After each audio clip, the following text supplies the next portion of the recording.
కదలి ఆలోచించింది. నిద్ర లేపకపోతే సంధ్యావందనానికి వేళ దాటిపోతాను, నిద్ర లేపితే ఎందుకు లేపావని కోపగిస్తాడేమో. అయినా ఆయన సంధ్యావందనం పాడవడం కన్నా నేను శాపానికి గురైనా పర్వాలేదు. అందుకని లేపింది. ఏమండి సాయం సంధ్యా సమయం అవుతోంది, నిద్ర లేవండి అంది. నిద్రలేస్తూనే కోపగించాడు. సహనము తగ్గితే, అందుకే ద్రవిడ దేశంలో క్షేత్రం ఉంది. దుర్వాసో మహర్షి అక్కడ తపస్సు చేశారు కోపం పోవాలని. అందుకే ఇప్పటికీ ఓ మాట చెప్తారు, కోపం పోవాలనుకున్న వాళ్ళందరూ అక్కడ దుర్వాసో మహర్షి దగ్గరికి వెళ్ళి కాసేపు కూర్చుని ధ్యానం చేస్తే కోపం పోతుందంటారు. ఆయనకి కోపం వచ్చింది వెంటనే. కోపం దూర్వాసో మహర్షి అంటారు, దూర్వాసో మహర్షి గారు దుర్వాసో మహర్షి. ఆయన వెంటనే శపించాడు, నీవు చెట్టువైపోదువుగాక అన్నాడు. ఆవిడంది, నేను ఏ ధర్మలోపం చేశాను? మీరు ధర్మంలో నిలబడాలని మిమ్మల్ని లేపాను, మీరు తొందరపడి శపించారు నన్నండి. ఆయన అన్నాడు, నిజమే, నా వల్ల పొరపాటు జరిగింది. నీవు భూలోకంలో చెట్టు అవుతావు. ఒకసారి నువ్వు మొలిస్తే ఇక నీ విత్తనం వెయ్యక్కర్లేదు. ఒక చెట్టు పడిపోతే రెండో చెట్టు వస్తుంది. నీ పళ్ళన్నీ కూడా సాధారణంగా పరమేశ్వరుడి నివేదనకే వెడతాయండి. అందుకే కదళీ ఫలం, అరటిపండు, అరటి చెట్టు ఒకటి వేస్తే ఆ చెట్టు పడిపోయేటప్పుడు పిలకొచ్చేస్తుంది కింద నుంచి. అరటిపండు అనగానే ఈశ్వర ప్రసాదమే. సాధారణంగా అరటిపళ్ళు అన్నారనుకోండి, రెండు గుర్తొస్తాయి మనకి. ఒకటి గుడి, రెండు ఆవు. మూడు తప్పకుండా ఇంట్లో అదృష్టవశాత్తు అమ్మా నాన్న కలిగినటువంటి అదృష్టాన్ని పొందినవాడైతే మెత్తగా ఉంటుంది, నాన్నగారికి రాత్రి అరటిపండు ఇద్దామంటాడు. ఎప్పుడు పూజనీయమైన వ్యక్తులకే చేరుతుంటుంది కదలి. ఎందుకని? దుర్వాసో మహర్షి శాపం. ఒక్కసారి దాటావా కోపభూమికని, అంతే. సహన భూమికని దాటిపోయావా ఎంత ప్రమాదం వస్తుందో ఎవరూ చెప్పలేరు.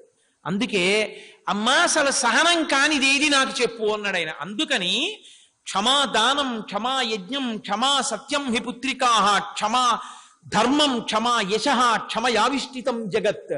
ఈ జగత్తంతా ఓర్పులోనే నిలబడిందమ్మా. ఆ ఓర్పు లేని నాడు ఈ జగత్తు లేనే లేదు.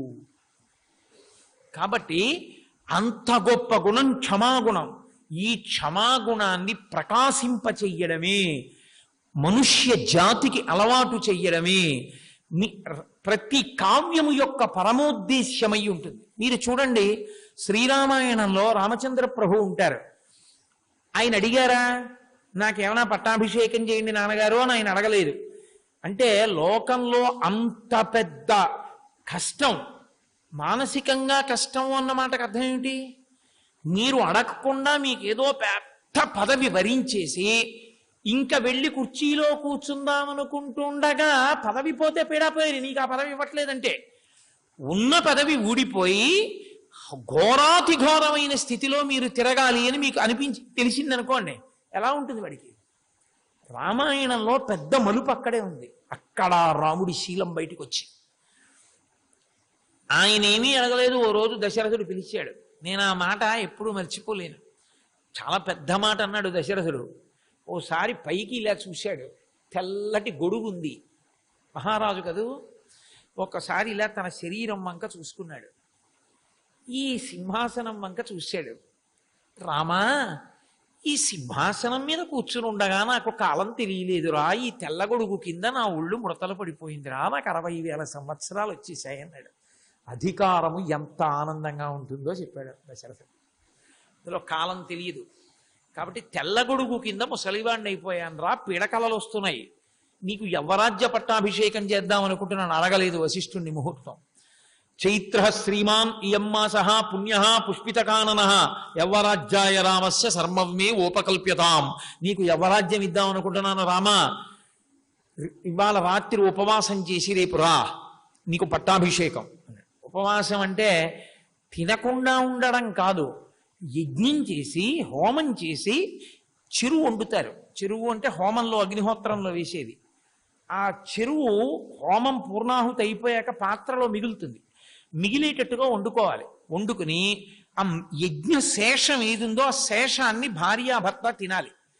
తిని పూజామందిరంలో పడుకోవాలి. పూజామందిరంలో ఇద్దరూ పక్క పక్కనే పడుకోవాలి. ఏ విధమైన కామభావన మనసులో ఎందు ఉండకూడదు.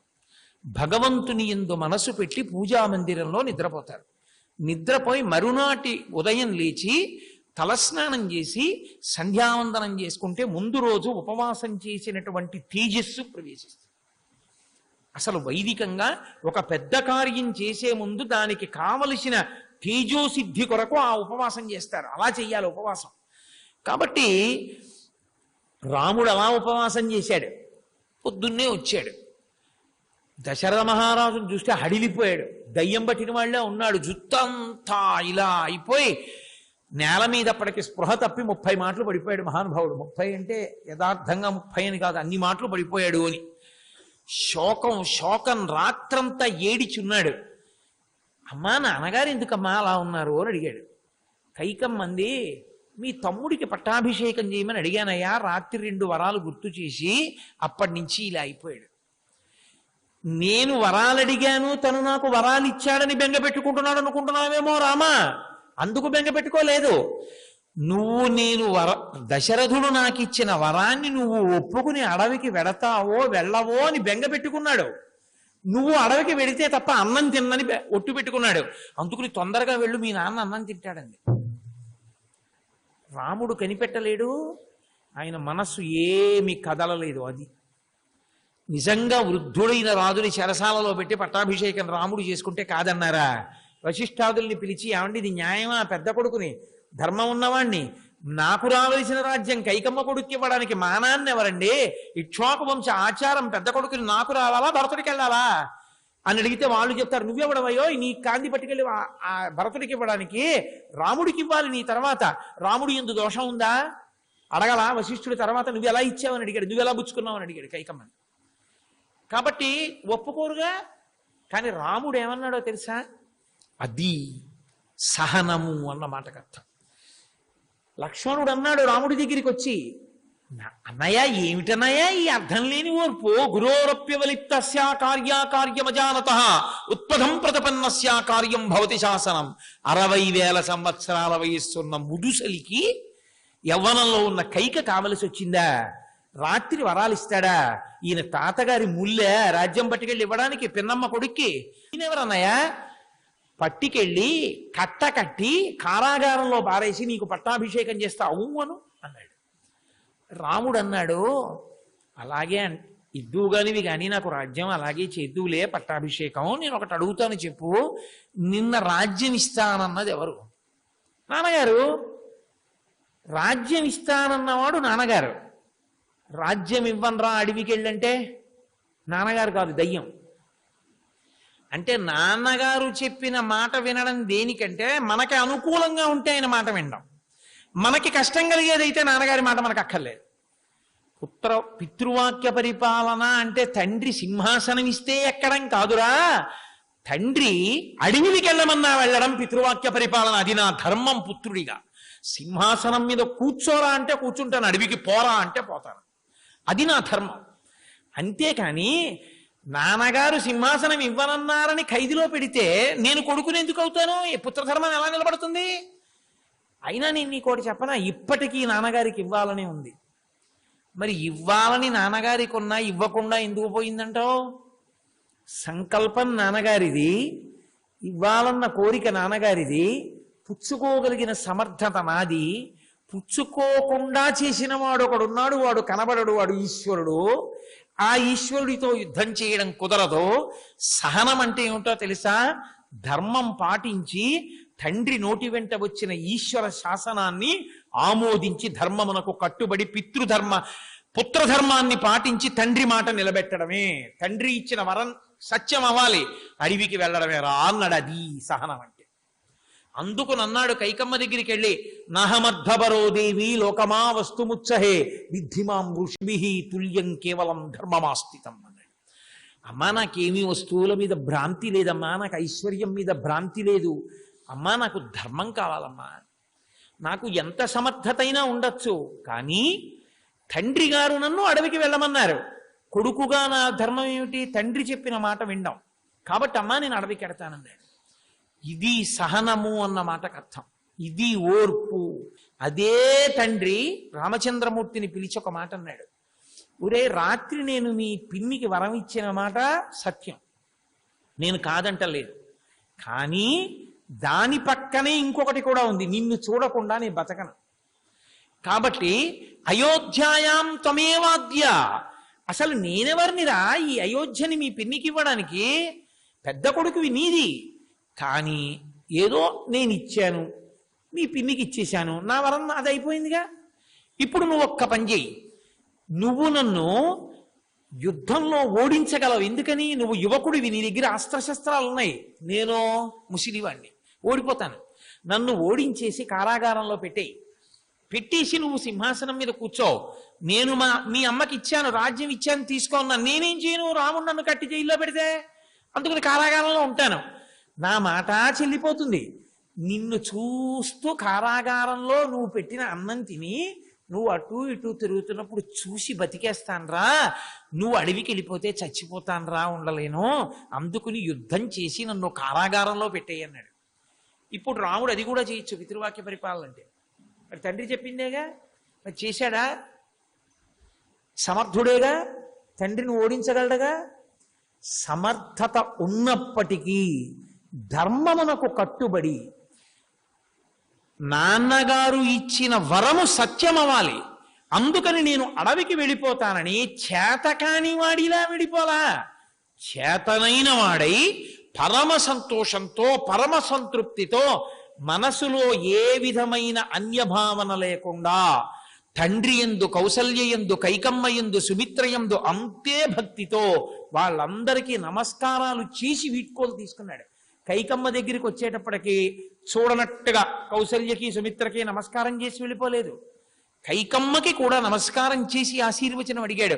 ఎక్కడ ఉన్నా లక్ష్మణుడు అధిక్షేపిస్తే తప్పు, కైకమ్మను అలా అనకూడదు మన అమ్మ అనేవాడు. అంటే మనసు నిష్కల్మషం కాబట్టి బయటికి వచ్చాడు. అక్కడ పట్టాభిషేక సంభారాలు కనపడ్డాయి. పవిత్రమైనది కనపడితే అప్రదక్షిణంగా వెళ్ళకూడదు, ప్రదక్షిణంగా వెళ్ళాలి.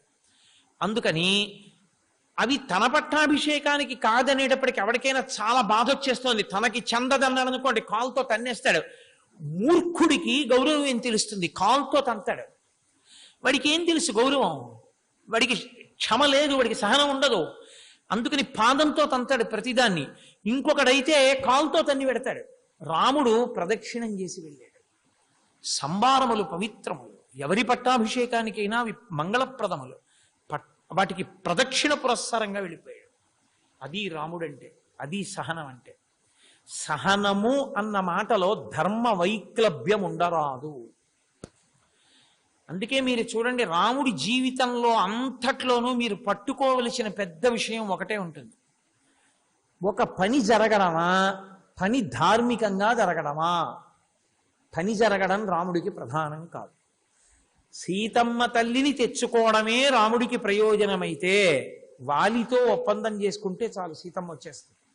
వాలంటే హడిలిపోతాడు రావణాసురుడు, కబురు చేస్తే తీసుకొచ్చి అప్పచెప్పేస్తాడు. తానే ధర్మమునందు లేని వాలితో ఒప్పందం చేసుకునే కన్నా ధర్మంలో ఉన్న సుగ్రీవుడితో ఒప్పందం చేసుకుని వాలిని సంహరించి సింహాసనం మీద సుగ్రీవుణ్ణి కూర్చోబెట్టి వానర సైన్యంతో సేతువుని కట్టి సముద్రం దాటి లంకకెళ్ళి రావణ వధ చేసి సీతమ్మని స్వీకరించాడు. కొద్దిగా ఆలస్యమైన కష్టమైన ధర్మ మార్గాన్ని విడిచిపెట్టాడు. ధర్మాన్ని పట్టుకోవడానికే సహనం ఉండాలి తప్ప నేను కోరుకున్నట్టే అంతా జరిగిపోతుంది అనుకోండి, ఇంకా పెద్ద బాధ ఏముందండి? సంధ్యావందనం చెయ్యాలి, సంధ్యావందనం చేసుకోవడానికి అన్ని ఏర్పాట్లు ఉన్నాయనుకోండి, నేను సంధ్యావందనం చేయడం పెద్ద గొప్ప కాదు. నేను ఎప్పుడో ఎక్కడో తప్పక ఒక హోటల్లో ఉండవలసి వచ్చింది అనుకోండి, ఆ హోటల్లో ఎక్కడా నేను కూర్చోవడానికి కూడా లేదు సంధ్యావందనం చేయడానికి. కూర్చుని సంధ్యావందనానికి కూడా చేయడానికి వీలు లేకపోతే ఒక యాస్ట్రే పెట్టి ఉన్నటువంటి టేబుల్ మించి యాస్ట్రే తీసి పక్కన పెట్టి చేయి కడుక్కుని కాసిన నీళ్లు తీసి పవిత్రోవా నేను జల్లుకుని టేబుల్ మీద జల్లి అప్పుడు కూడా నేను అర్ఘ్యం ఇచ్చి ఆ అర్ఘ్య జలాలు ఆ హోటల్లో ఉన్నటువంటి ఏదైనా మొక్కలో పోసి నేను వెళ్ళిపోయాను అనుకోండి, అప్పుడు నేను ధర్మాత్ముని. ప్రతికూల పరిస్థితుల యందు కూడా నేను ధర్మాన్ని పట్టుకోవాలి. అది సహనం. సహనం ఎప్పుడు కావలసి ఉంటుంది అంటే, మీకు పరిస్థితులు అనుకూలంగా లేకపోయినా, మీరు తప్పు త్రోవలో వెళ్ళిపోతే మీకు వెంటనే ఫలితము వచ్చేస్తుంది అని మీకు అనిపించినా, ధర్మ మార్గంలో కష్టపడి నేను వేచి ఉండి పొందుతాను తప్ప ధర్మాన్ని విడిచిపెట్టి మాత్రం అంత ఓర్పు లేకుండా శాస్త్ర విరుద్ధమైన మార్గంలో నేను ప్రయోజనాన్ని పొందను అని నేను అనుకున్నాను అనుకోండి, అది సహనం. అసలు జీవితంలో సహనం అన్నది దేనికి కావాలి అంటే ప్రధానంగా ధర్మమును విడిచిపెట్టి అధర్మము వలన ప్రయోజనాన్ని పొందడమునందు అనురక్తి ఉండరాదు. నేను ఇలా చేసేస్తే పని అయిపోతుంది, ఎందుకంటే అంత కష్టపడ్డాం, ఈ తప్పని తెలుసు, ఆ తప్పు పని చేసేస్తే అయిపోతుంది. దానికి కావాలంటే ఓ మాట అంటారు, పదువురాడు మాట పాటి ధర జల్లు, ఒక్కడాడు మాట ఎక్కదిందు. ఒక్కడిని నేను మించుంటే అవుతుందా? 10 మంది ఏ త్రోవలో వెళ్ళారో త్రోవలో పెడతాను అనుకుంటే నువ్వు సహనము లేక ధర్మం తప్పిపోయావు. నీకు ఓర్పు లేదు, నేను అలా చెయ్యను, నేను ధర్మంగానే ఉంటాను. ఏమవుతుంది? వాళ్ళందరికీ వెంటనే అయితే నాకు 10 రోజుల తర్వాత అవుతుందా? పోన్లే, 10 రోజుల తర్వాతే నేను దాన్ని పొందుతాను తప్ప నేను మాత్రం ధర్మ విరుద్ధమైనటువంటి పని చేసి వెంటనే ఫలితమును పొందడానికి అంగీకరించను అని మీరు అనుకున్నారనుకోండి. ధర్మం వెంకటేశ్వర స్వామి వారి దేవాలయంలో మహాలఘు దర్శనం వచ్చిందంటే పాలక మండలి కాదు, అక్కడ ఉన్నటువంటి పరిపాలకులు కాదు, అక్కడ ఉన్నటువంటి ఎగ్జిక్యూటివ్ ఆఫీసరు కాదు, మనమే కారణం. వైకుంఠం క్యూ కాంప్లెక్స్ లోంచి జనాన్ని విడిచిపెడితే ఒక వృద్ధుడో ఒక వికలాంగుడో ముందు పెడుతుంటే మనం వాళ్ళ వెనకాల పెడతామా? దర్శనానికి తోసేసి పక్కకి పరిగెత్తికి వెళ్ళిపోతాం. నీకు కనీసం నీ ముందు పెడుతున్నవాడు ఒక వృద్ధుడు, ఆయన్ని పోనీ చేయి పట్టుకుని ఆయన వెనకాతలే అందరం పెడదాం, మూసేరుగా రావాలిగా అందరూ. నీకు కనీసంలో కనీసం దర్శనం చేసేటప్పుడు అలా ఒక వృద్ధుణ్ణి దాటి అందరూ వెళ్ళిపోతుంటే ఆయన వృద్ధాప్యం మీద ఆయనకి ఎంత బాధగా ఉంటుంది. పెద్దవాడిని అయిపోయాను, అందరూ వెళ్ళిపోతున్నారు, పాపం కొడుకు చేయి పట్టుకుని తీసుకెడుతున్నాడు, నాన్నగారండి నాన్నగారండి అని లాక్కెడుతుంటాడు, నా వల్ల వెనకబడిపోతున్నారని ఎంత కుమిలిపోతాడు. నేను వెళ్ళినా ముందు ఈశ్వరుడు నా ముఖం చూస్తాడా? నువ్వు చూడడం ప్రధానమా, ఈశ్వరుడు చూడడం ప్రధానమా? నీకు వెంకటేశ్వర దర్శనంలోనే ధర్మం లేనివాడివి, సహనం లేనివాడివి, నేను దగ్గరికి ఎందుకు రానిస్తాడు? అందుకే రోజు రోజుకి గడపల వెనక్కెడుతున్నాం మనం. ధర్మం మళ్ళీ నిలబడితే మొదటి గడప దగ్గరికి అందరం పెడతాం. వెళ్ళేటట్టుగా ఈవోయా పాలక మండల వాళ్ళెవరు? ఆయన చేతి పనిముట్లు. ఆయన ఏమనుకుంటారో వాళ్ళ మనసుల్లో అది ప్రచోదనం అవుతుందంటే. ఆయన సంకల్పం చేశాడా వాళ్ళందరూ ధర్మంగా ఉన్నవాళ్ళు, వాళ్ళని ఎందుకు దూరంగా నెడతావు? వాళ్ళు నా మొదటి గడప దగ్గరికి రావలసిందే, వాళ్ళని చూడకుండా నేను ఉండలేను, వాళ్ళు నా దగ్గరికి రావాలని వెంకటేశ్వరుడు అనుకునేటట్టు మనం బ్రతకగలిగిన నాడు మహాలఘు దర్శనం ఉండదు. మనం అలా బ్రతకలేనన్నాళ్ళు మహాలఘు దర్శనము తప్ప మొదటి గడప దగ్గరికి మనము చేరాలి. వెంకటేశ్వర స్వామి గడపలకి మనం ఎంత దూరం అవుతున్నామో దాన్ని బట్టి ధర్మం ఎంత లుప్తమైపోతుందో మీకు అర్థమైపోతుంది. కలియుగంలో అంతటి మహానుభావుడయ్యుండి అన్ని గడపల చివర మనుషుల్ని పెడుతున్నాడంటే ఆయన మనసు ఎంత రాయి చేసుకుని దూరంగా ఉంచుతున్నాడు. అరే కించిత్ ధర్మం లేకుండా బతుకుతున్నారా, నా దగ్గరికి వచ్చేటప్పటికి మాత్రం ధర్మాత్ముల్లో నటిస్తారా, గోవిందా గోవిందా గోవిందా అని. నాకు తెలియదురా మీ జీవితాలు.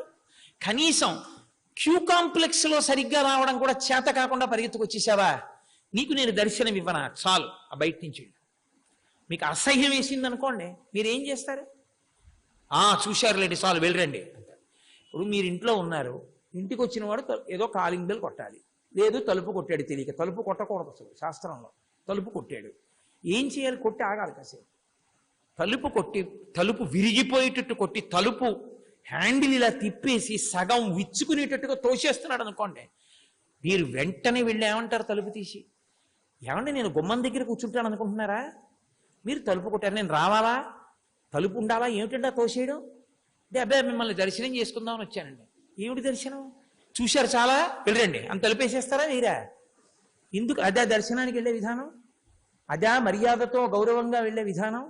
ఆ విధానం లేనప్పుడు నేనే తలుపేసేస్తానే, వెంకటేశ్వరుడు ఎందుకు వేయడు? ఎన్నాళ్ళకి నువ్వు నేర్చుకోకపోతే వాడు వేయడు తలుపు. ధర్మానుష్ఠానమునందు కట్టుబడి ఉండగలిగినటువంటి లక్షణమునకు సహనమని పేరు. అన్ని వేళలా నీకు పరిస్థితులు అనుకూలంగా ఉండి నడిచిపోతే నువ్వు ధర్మంగా ఉండడం గొప్ప కాదు. నీకు పరిస్థితులు ప్రతికూలంగా ఉన్నప్పుడు కూడా నువ్వు ధర్మాన్నే పట్టుకుని ఉండగలవా? అలా ఉండగలిగితే దానికి సహనం అని పేరు. రామచంద్రమూర్తి ఉన్నారు, సీతమ్మ తల్లి ఉంది. సీతమ్మ తల్లి తలుచుకుంటే రావణుణ్ణి కాల్చేయలేదా? ఒక్క క్షణం ఆ తల్లే చెప్పింది, నేను కానీ ఒక్కసారి సంకల్పం చేశానా రావణ, భస్మార్హి తేజస, బూది కుప్ప చేసేస్తాను. ఎందుకు చెయ్యనో తెలుసా? అసందేశాత్తు రామశ్చాతపశ్చానుపాలనాత్. రాముడి ఆదేశం లేదు, నా పతివ్రతా ధర్మం నాకుంది. రాముడు చంపేయి అంటే చంపుదను. నా భర్త ఆజ్ఞ లేకుండా నేను స్వతంత్రించకూడదు, నేను పతివ్రతని, అందుకు వదిలిపెట్టేశాను నేను. ఎంత ఓర్పు పట్టింది! అంత సమర్థత ఉండి కూడా యత్రోధ కలుషీకృత అన్నారు హనుమ సుందరకాండ చివర్లో. ఆవిడ కోపాగ్నికి కాలిపోవాలి వాడు. సంస్పృష్టామిహ పాణిన, ముట్టుకుని కూడా బతికాడా అన్నారు ఆయన. అంటే అమ్మవారు అంత సమర్థత ఉండి కూడా ధర్మానికి కట్టుబడి ధర్మము నెరవేరాలి, నా భర్త రావాలి, నా భర్త చంపాలి, ఉండిపోయింది. నిజంగా సీతమ్మ తల్లి అంత కష్టం లోకంలో ఎవరికి ఉంటుంది మీరు ఆలోచించండి. భర్తతో అడవికి వెళ్ళిందా, అప్పటికి 13 సంవత్సరములు అయిపోయాయా, ఇంటికి వెళ్ళిపోతాను అనుకుంటోందా పిచ్చి తల్లి? 13 ఏళ్ళు చెట్ల కింద చామల కింద తిరిగి సూర్యుని యొక్క కిరణములు కూడా పడనటువంటి సౌకుమార్యము కలిగిన తల్లి, దశరథుని పెద్ద కోడలు, జనకుని కుమార్తె, రామచంద్రమూర్తి ఇల్లాలు, లక్ష్మణస్వామి వదిన గారు, జగన్మాత, ఆ రాక్షస స్త్రీల మధ్య వికృతమైనటువంటి వదనములున్న వారి మధ్య కట్టుబడి బంధీకృత అయి ఉంటే ఆ తల్లి అప్పుడు కూడా అటువంటి స్థితిలో 1 ఏడాది పాటు హింస పెట్టాడు. అనకూడని మాటలన్నీ అంటుండేవాడు. 10 నెలలు దాటిపోయాయి. హనుమ వచ్చారు, అంత సమర్థుడు, 100 యోజనముల సముద్రాన్ని దాటి వెళ్ళారు. అమ్మా నా భుజం మీద కూర్చోమ్మా, నిన్ను తీసుకెళ్లి రామచంద్రమూర్తి దగ్గర దింపేస్తాను, ఏదో నేను అన్నట్టుగా అనలేదు ఆయన. అమ్మా నా భుజం మీద కూర్చో తీసుకెడతానలేదు. అది మహాపతివ్రతతో అనవలసిన మాట కాదు. ఆయన ఎంత మర్యాదతో మాట్లాడారంటే హవ్యంభుతమివానవా, అగ్నిహోత్రుడు తన యందు వేసిన హవ్యాన్ని దేవతలకు పట్టుకెళ్ళినట్టు. ఇంగిలి కాదు, అగ్ని పట్టుకెడితే అంత పవిత్రమవుతుంది. అంత పవిత్రంగా నిన్ను తీసుకెడతానమ్మా అంటే నా మనసులో కుమార భావన తప్ప నీ ఎందు స్త్రీ భావన చెయ్యను. అమ్మా నీలో అమ్మతనం చూసేవాడినే కానీ ఆడతనం చూసేవాడిని కాదు. అందుకనమ్మా వచ్చి నా భుజం మీద కూర్చో అన్నారు. లోకంలో ఏ ఆడదైనా అంత భయంకరమైన పరిస్థితుల్లో ఎగిరి గంతేసి భుజం మీద కూర్చుని నాయన గట్టెక్కించేద్దు అంటుంది. సీతమ్మ ఏమందో తెలుసా? నువ్వే ఇంతున్నావు, నన్నేం తీసుకెళ్తావయ్యా అంది. ఆయన తన విరాట్ రూపం చూపించాడు. మేరుమందర సంకాశౌ బభౌ దీప్తా నలప్రభ అగ్రత వ్యవతస్తేచ సీతాయా వనరోత్తమ. మేరు పర్వతం అంత ఎత్తు పెరిగిపోయా దంష్టలతో తన నిజ రూపాన్ని చూపించి, అమ్మా చూశావా, ఈవలి ఒడ్డు నుంచి సాగి ఆవలి ఒడ్డు ముట్టుకోగలం, ఇప్పుడు కూర్చో అమ్మా తీసుకెడతానన్నాడు. ఆవిడంది, భర్తుభక్తిం పురస్కృత్య రామధన్యస్య వానరా నస్పృశామి శరీరంతో పుంసో వనర పుంగవ. రావణుడు ఎత్తుకొచ్చినప్పుడు స్పృహలో లేను ఎత్తుకొచ్చాడు. స్పృహలో ఉండి తెలిసి తెలిసి నువ్వు ఎంత పుత్ర సముడవైనా నిన్ను మాత్రం ముట్టుకోనయ్యా. రాముడే రావాలి, రావణుణ్ణి వధించాలి, నన్ను తీసుకెళ్ళాలి, నువ్వు దానికి తగిన ఉపకారం చేసి పెట్టు, అది హనుమా నువ్వు చెయ్యవలసిన పని అంది. ఆ తల్లి అంత ఓర్పు పట్టింది కాబట్టి రామచంద్రమూర్తికి ఇవాళ గుడి కట్టి పూజిస్తున్నాం. నేను ఇలా అన్నానని మీరు అనుకోవద్దు. రాముడు ఎక్కడున్నాడో తెలియదు, ఎక్కడో అరణ్యాల్లో ఉన్నాడు. 100 యోజనముల సముద్రం దాటి వచ్చేవాళ్ళు లేరు, దేవతలే కన్నెత్తి చూడలేరు. గోదావరి నది అంతటిది భయపడిపోయింది రావణుడు ఎత్తుకెళ్ళాడని చెప్పడానికి. నిజంగా ఆవిడ మనసులో కించిత్ చాంచల్యము కలిగి రావణాసురుని యొక్క బోధకి లొంగడం కాదు, ఇతను చెప్పేది మాత్రం అన్నపాటి ఆలోచన సీతమ్మ మనసులో వచ్చి ఉంటే రామాయణ రచన చేసేటప్పుడు ఆచమనం చేస్తే అవతలి వ్యక్తుల మనసులు కూడా నీకు తెలుస్తాయని బ్రహ్మగారిచ్చిన వరానికి వాల్మీకి మహర్షి ఒక్కసారి సీతమ్మ మనసు అలా కదిలినట్లు కాని గమనించి ఉంటే ఇవాళ ఎక్కడైనా రామచంద్రమూర్తికి గుడి ఉండేదా? సీతమ్మ వలన వచ్చింది పూజనీయత. తను తన వారి మధ్య ఉన్నాడు, సీతమ్మ అక్కడుంది పాపం, అంత కష్టంలో ఉంది. అంత కష్టంలో ఉండి కూడా తన భర్త వచ్చి తనని తీసుకెళ్లేంత వరకు పతివ్రతా ధర్మానికి కట్టుబడిపోయి ఉండిపోయిందంతే. రాముడు వస్తాడు, నన్ను తీసుకెడతాడు. అది సహనము, అది ఓర్పు. దాని వలన శాస్త్రమునందు తెలిసేది ఒకటే. అందుకే పైకి సహనము ఒక మాటే కనబడుతుంది, దాని యందు అంతర్లీనమైన ప్రవాహము ధర్మానుష్ఠానము. ధర్మమునందు నీకున్న పూనిక, ఈశ్వర వాక్కునందు నీకున్న పూనిక, గురువాక్యమునందు నీకున్న పూనిక, అది వ్యక్తమవుతుంది. ఎట్టి పరిస్థితులలో తేలికగా పనైపోతుంది కదా అని ఒక్కనాటికి ధర్మాన్ని విడిచిపెట్టేటటువంటి వాడను కాను, ధర్మాన్ని విడిచిపెట్టేదానను కాను. రాముడి జీవితం అంతా సహనం, సీతమ్మ జీవితం అంతా సహనం. అందుకే సీతారాములిద్దరినీ మనం ఆదర్శంగా తీసుకుంటాం. సీతమ్మ పేరు పెట్టుకుంటే కష్టాలు కష్టాలు అంటుంటారు. కష్టాలు కాదు, సీతమ్మ తల్లి అంటే పాతివ్రత్యం, సీతమ్మ తల్లి అంటే ధర్మం, సీతమ్మ తల్లి అంటే ధర్మం కోసం ఓర్పు. కష్టమేమిటి? సీతమ్మ తల్లి యొక్క ధార్మికమైన సహనము కష్టంగా నీకు కనబడితే జాతి భ్రష్టుపడుతుంది. అది కావాలని కోరుకోవాలా ధర్మానుష్ఠానం. అందుకని అటువంటి వ్యక్తులు సీతారాములు. అందుకే పెళ్లి చేస్తే ఏది వెయ్యండి వెయ్యకపోండి, శుభలేఖ మీద సీతారాముల మూర్తి లేనటువంటి శుభలేఖ వెయ్యరాదు. దాంపత్యం అంటే సీతారాములే, అంత గొప్ప ధార్మిక నిష్ఠ. ఇది ఇక్కడ సహనము అన్న మాట దానికి అన్వయం అవుతుంది. శ్రీ ఉమామహేశ్వర పరబ్రహ్మార్పణమస్తు. స్వస్తి.